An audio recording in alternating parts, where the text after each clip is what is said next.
Will we ever get back to normal?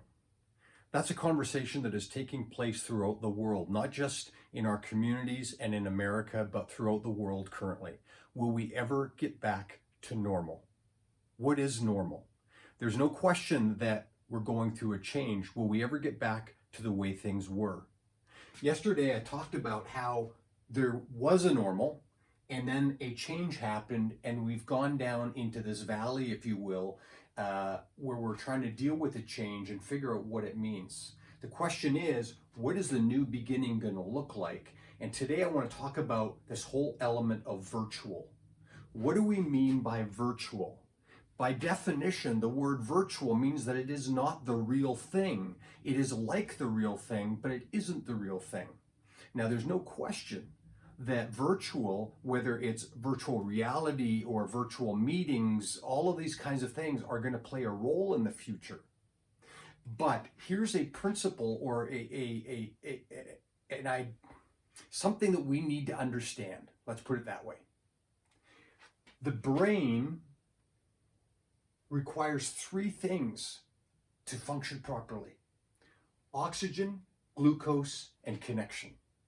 And without those things, the brain does not function properly. And lots of medical research has been done, whether it's with babies, showing and why you have so many volunteers that are requested to come to hospitals in order to just hold newborn babies when the mothers aren't able to do so themselves. That's why orphanages are so difficult and affect the way a child's brain develops. There's studies that have been done throughout all age groups. And amongst animals as well, but specifically with human beings, we need connection. And if that's a true statement, virtual will never solve it.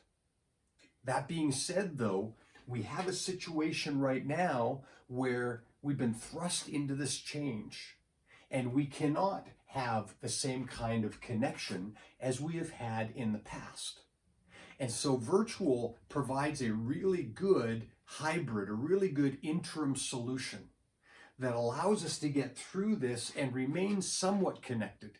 There's no question there's a difference between an email, where you don't get as much of the nuance of what is being really communicated, and secondly, a text. It's quicker, but again, it's written, and we use emojis and all kinds of other things to try and convey what we're thinking and feeling. But when you get on to things like Zoom and WebEx, and you're able to see each other and communicate in ways that are more meaningful, and you can see the body language, etc. Now, it's not a substitute for the future, and that's why I believe online, as valuable as it is, will be fantastic for commodities. That's why Amazon does so well. They have a great reputation, but it's a commodity, generally, what you're purchasing there, and you don't have the same level of fear. You don't need the same relationship. You need the relationship with Amazon and trusting them, but then you can go into the virtual and take advantage of it. But in the car business, we're still finding right now the number of people that physically want to go and buy that car. Now, maybe it's a trust factor. Maybe it's just also the importance of connection. So if we want to sell cars, and we're not worried about building customers, online works well. But if we want to build a customer base and build loyalty through all of this, it's critical that we find ways to connect. And if we can't do that physically right now, we need to find ways to do that virtually.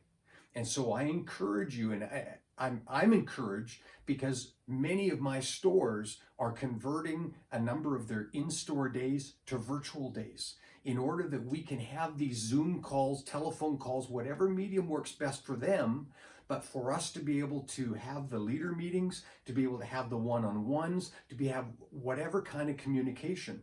And what I found is, in fact, that we're able to go from where we were doing in person and going through this valley, and I can help them through this and give perspective, just like these morning videos, but in an expanded way, but using virtual means. No question that when we get here, we're going to be back to in person. And we'd love to do that as soon as we possibly can. But the worst thing that can happen is that we compromise the importance of our connections in the interim and don't take advantage of the virtual opportunities that are there before us. So let me encourage you today to find ways to connect virtually, not only with each other, for those people that are isolated at home, virtually with your customers, and virtually with each other. Have a great day. Take advantage of the tools that are available to you.